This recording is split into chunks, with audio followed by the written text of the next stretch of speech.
What's up guys, आज हम देखने वाले हैं पाकिस्तानी जर्नलिस्ट इमोशनल हो गए जब वो इंडिया को छोड़ के जाता है। ये वही पाकिस्तानी जर्नलिस्ट है यूपीआई जिसने यूपीआई दिखाया यूज करके इंडिया में कितना बहुत वो खुश हो गए। रेलवे में जब ट्रैवल किया तब भी खुश हो गए, बहुत तारीफ करी, पॉजिटिविटी दिखाई है। ये होता है जर्नलिस्ट का काम की अच्छी बातें भी दिखाएं। क्या होता है कि वो दिखाएंगे कि और देखो ये तो यहाँ पे है, ये तो यहाँ ऐसा हो रहा है, वैसा हो रहा है, उल्टा सीधा दिखाते हैं। तो देखते पूरी वीडियो। चैनल पर तो प्लीज सब्सक्राइब, कहाँ से देख रहे हो जरूर बताना। जय हिंद, जय भारत लिख देना और शेयर करना मत भूलना। 1 2 3 गो। अटारी बॉर्डर से इजाज़त दीजिएगा, मैं बहुत मिस करूंगा। मैं इंडिया को बहुत मिस करूंगा। मैंने बहुत एंजॉय किया है, मैंने फूड बहुत एंजॉय किया है, मैंने ट्रैवलिंग बहुत एंजॉय की है। पता नहीं इंडिया में ऐसी क्या बात है, जो जाता है इंडिया का दीवाना हो जाता है, इंडिया के गुण गाना शुरू कर देता है, इंडिया के रंग में रंग जाता है। और मैंने यकीन करे पहली दफ़ा ये चीज़ नहीं देखी। और सबकी मोहब्बत का बेहद शुक्रिया from my heart. Really, I don't have any words. जब G20 की मीटिंग हुई तब भी हमने देखा कि जिस तरह दुनिया भर के बड़े बड़े लीडर्स इंडिया के रंग में रंग गए, रक्स कर रहे हैं। लाइक समझ नहीं आ रहा कि इंडिया के अवाम, उनके हुक्मरान ऐसा क्या जादू करते हैं लोगों पे कि हर बंदा उन पे मतलब इंडिया इंडिया करना शुरू कर देता है। आप लोगों का कल्चर, आप लोगों का फूड, आप लोगों का रहन सहन, और जो लोग मुझे वहाँ पर मिले, उन लोगों से मैंने जो बातचीत की, मुझे पता लगा कि मैं अब सब अपने भाइयों को हैप्पी दिवाली। अरे थैंक यू। मैं वो अल्लाह भगवान परमात्मा सब आपकी जिंदगियों में खुशियाँ सुख लेकर आए। ये बढ़िया है, दिली दुआएं आपके लिए, चढ़ती कला में। बात कर लें कि हम इस तरह से आगे देखें, अगर हम जंगों पे जाएं हम नहीं जीते। ये बातें सारी हिस्ट्री पढ़ें आप। हम किसी लिहाज से कहें, इकोनॉमी से हम हर तरफ से नीचे हैं। ज़ाहिरी बात है इंडिया ऊपर। मोदी की परछाई मिल जाए प्लीज। वाकई हम डिजर्व करते हैं, बहुत थक चुके हैं, इतनी स्ट्रगल, इतने मतलब हालात देखे पाकिस्तान का। तो मैंने कंगन पहने हुए, ये मुझे इंडियन एम्बेसी ने भेजे। उसके साथ मुझे एक बनारसी साड़ी आई है और पूरा ज्वेलरी का सेट आया है और कुकीज आई हैं और बहुत अच्छा लगा। मैं आपको हमेशा स्वीट याद रखूंगा और आई हैव नो वर्ड। मैं अब अटारी बॉर्डर पहुंच चुका हूं। मैं वहां पर वीडियो शूट नहीं करूंगा। रिस्ट्रिक्शंस होती हैं बॉर्डर के ऊपर, लॉज होते हैं जिसकी वजह से मैं शूट नहीं करूंगा। बिल्कुल मैं अब अटारी बॉर्डर पहुंचने वाला हूं, फिर मैं वाघा जाऊंगा। मैं वाघा से जब लाहौर जाऊंगा तो मैं ज़रूर वीडियो करूंगा। और सबकी मोहब्बत का बेहद शुक्रिया from my heart. Really I don't have any words. मुझे लोगों ने मुख्तलिफ सोशल मीडिया प्लेटफॉर्म पर मैसेजेस किए, मुझे ईमेल्स किए, लोग मेरे होटल्स आए, मुझे वो मैसेजेस लिख कर दिए, वो भी मैं अपनी वीडियोस के अंदर पॉजिटिविटी बहुत थी ना इनकी बातों में। अब्बास शबीर को अटारी बॉर्डर से इजाज़त दीजिएगा, मैं बहुत मिस करूंगा आप लोगों को। मैं इंडिया को बहुत मिस करूंगा। मैंने बहुत एंजॉय किया है, मैंने फूड बहुत एंजॉय किया है, मैंने ट्रैवलिंग बहुत एंजॉय की है। मैं जिस फ्लाइट के अंदर ट्रैवल करता था, जिनको पता लगता था कि मैं पाकिस्तान से हूँ, वो बहुत ज़्यादा मोहब्बत करते थे, बाकायदा गिफ्ट देते थे, अनाउंसमेंट करते थे। फिर जो फ़्लाइट क्रू होता था वो बाकायदा पिक्चर्स, जब हम लैंड कर जाते थे हमारे साथ पिक्चर्स बनवाते थे। सबका शुक्रिया। जिन क्रिकेट लवर्स ने स्टेडियम के बाहर मोहब्बत का इजहार किया, बहुत ज़्यादा मोहब्बत, क्रिकेट नॉलेज इंडिया के अंदर बहुत है लोगों को, बहुत नॉलेज है। हाँ, इंडिया में बच्चा जिससे आप बात करें वो क्रिकेट इंसाइक्लोपीडिया है। बहुत सारी बातें आपके साथ शेयर करनी है, मैं पाकिस्तान जाकर शेयर करूँगा। कुछ बीच में गैप होगा चूँकि मैंने ट्रैवल करना है टूवर्ड्स इस्लामाबाद। तो अपनी मोहब्बतों में, अपने दिलों में मुझे याद रखिएगा। मैं आपको हमेशा याद रखूंगा और आई हैव नो वर्ड्स। मैं फिर अगेन थैंक यू। नहीं इंडिया में ऐसी क्या बात है, जो जाता है इंडिया का दीवाना हो जाता है, इंडिया के गुण गाना शुरू कर देता है, इंडिया के रंग में रंग जाता है। और मैंने यकीन करे पहली दफा ये चीज नहीं देखी। जब G20 की मीटिंग हुई तब भी हमने देखा कि जिस तरह दुनिया भर के बड़े बड़े लीडर्स इंडिया के रंग में रंग गए, रक्स कर रहे हैं। लाइक समझ नहीं आ रहा कि इंडिया के अवाम, उनके हुक्मरान ऐसा क्या जादू करते हैं लोगों पे कि हर बंदा उन पे मतलब इंडिया इंडिया करना शुरू कर देता है। वो उन्होंने एक अपनी वो ग्रिप बना ली है, उन्होंने एक अपना इखलाक बना लिया है, क्योंकि वो पूरी दुनिया में अब जाने जा रहे हैं। ठीक है, नंबर 1 पे हैं, जाहिर बात है वो सब दुनिया में देखे जा रहे हैं, तो उन्होंने अच्छा ही प्रेजेंट करना है। ऐसा थोड़ी है कि वो जिस बात में आगे कोई कमेंट कर दें।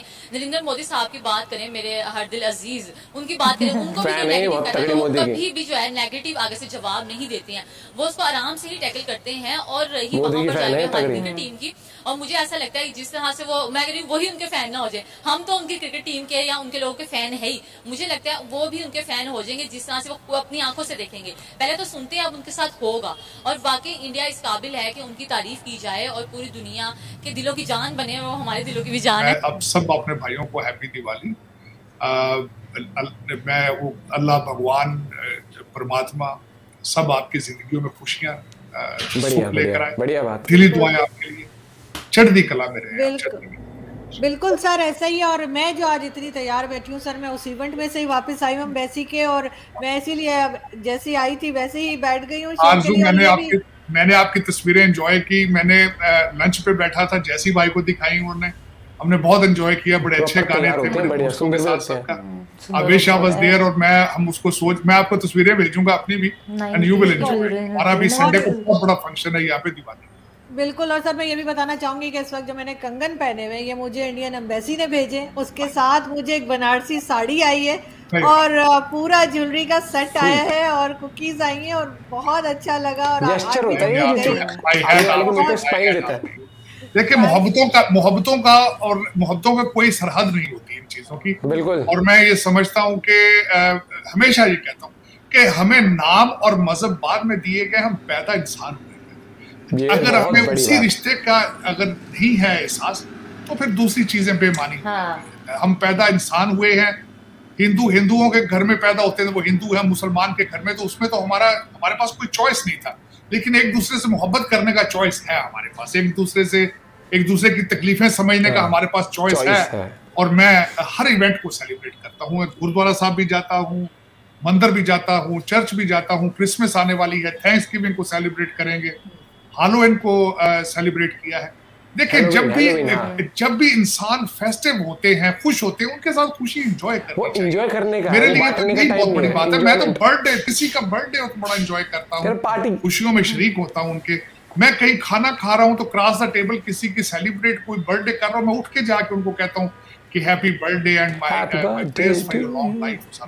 लेकिन मेरे ख्याल में ये करना चाहिए हमें, इसमें कोई शक नहीं है। बल्कि मैं सारे पाकिस्तान में खासकर रिक्वेस्ट करना चाहूँगा, आपके जो देखने वाले, हमें सुनने वाले हैं, हमारी सिंध और कराची के अंदर हमारी हिंदू बरादरी है, प्लीज़ आप जाएं, उनके साथ दिवाली में शरीक हों, उनकी खुशियों का हिस्सा बने। वो भी आपके बहन भाई हैं, और जो भारत के अंदर है, मुसलमान या दूसरे सारे जो माइनॉरिटीज़ हैं, उनको चाहिए कि मिल के दिवाली सेलिब्रेट करें, क्रिसमस को सेलिब्रेट करें।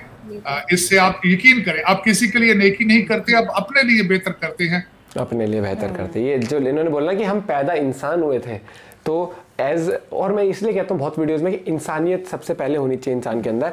और इंसानियत का मतलब ये होता है कि कोई आपसे अगर कोई बिना बात के कोई कुछ कह नहीं रहा है, तो जस्ट बिकॉज वो किसी रिलीजन का, तो आप उससे नफरत नहीं कर सकते। आपको स्वीट जेस्चर रखना है। हाँ, और वही वाली बात है भाई, अगर कोई त्योहार मना रहा है तो अगर आप शामिल होते या फिर उससे विश भी कर देते हो, एक अलग सी स्माइल आ जाती है उनके फेस पे। और अगर हम बात करें वो पाकिस्तानी जर्नलिस्ट, उनकी तारीफ इसलिए बनती है क्योंकि उन्होंने इंडिया में आए, उन्होंने जर्नलिज्म का काम बहुत अच्छा किया।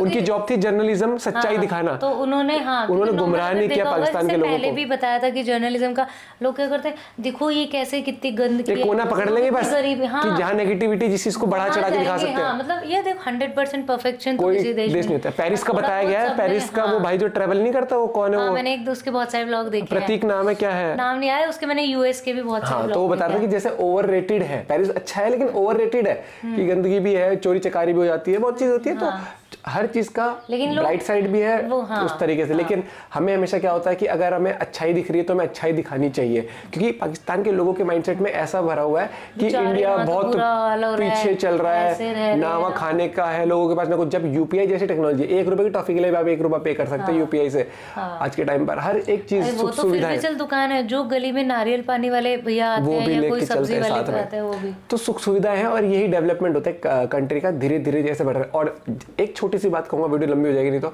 लोग कहते हैं कि जो देश का प्रधानमंत्री या जो लीडर आता है वो नौकरी देता है, या नौकरी क्यों नहीं दे रहा? नौकरी वो जेब में नहीं आएगा कि लिए 50 नौकरी जाके इस दुकान में लग जियो इसमें। वो आपके लिए इन्वायरमेंट क्रिएट करते हैं। बड़ी बड़ी कंपनियां जब आपके यहाँ फैक्ट्रीज लगेंगी तो नौकरी आपको मिलेगी। तो इसलिए आपको एजुकेशन हासिल करनी है, और गवर्नमेंट जो होती है वो काम करती है कि फैक्ट्रीज, इन्वेस्टमेंट्स कैसे लानी, कि कहीं मान लो गद्दों की फैक्ट्री लग रही है तो कहीं गाड़ियों की फैक्ट्री लग रही है, तो कहीं बिस्किट की फैक्ट्री लग रही है, तो उससे वो एक ओवरऑल इन्वायरमेंट बनता है जहां आप नौकरी कर सकते हो, अपनी कैपेबिलिटी। उसी कंपनी में आप मैनेजर बन सकते हो, अच्छे आपने पढ़ाई लिखाई करी है, मतलब आप सीए भी उसी कंपनी में लग सकते हो। अगर नॉर्मल उससे बात करें ना कि अब मान ले अगर बाहर से कोई इन्वेस्टमेंट आई, कोई यहाँ कंपनी खोल रहा है, तो बंदे बाहर से नहीं लाएगा, अगर उसे गेट पे गार्ड भी चाहिए होगा तो वो भी होगा, मैनेजर भी वही होगा, सीईओ भी उस कंट्री का होगा, और एक चाय बनाने के लिए किचन में चार्टेड अकाउंटेंट जो सीए होता है वो भी। तो इसलिए कहा था कि अपने आप को सक्षम करो, बाकी अगर आप ढूंढोगे ना अपॉर्चुनिटी तो आपको मिलेंगी, और गवर्नमेंट करती है काम। लेकिन जस्ट बिकॉज हम फोन लेके बैठ जाते हैं और हम सोचते हैं नौकरी मिलेगी, मोदी आएगा घर के बाहर, हेलो छोटू नौकरी कर ले, नौकरी लाए तो ले ले, ऐसे नहीं होता भैया, मेहनत करनी पड़ती है। नहीं तो विराट कोहली को भी बचपन में किसने कहा था तू बैट उठा के बैट प्रैक्टिस कर ले, इंडिया खिला दो, ऐसे नहीं होता ना, उसको भी हाथ पैर मारने पड़े, प्रैक्टिस करी, क्लब्स देखे, मैचेस खेले, ट्राई आउट दिए, ट्रायल दिए, आप एफर्ट करते हो, ट्रायल भी इंटरव्यू होता है। तो वही ऐसा नहीं है कि मोदी ने कह दिया वो कंपनी जाके कल से नौकरी पकड़ लियो, आधा घंटे की बना देगा। तो मिलते हैं आपसे वीडियो के साथ, बाय बाय, टेक केयर।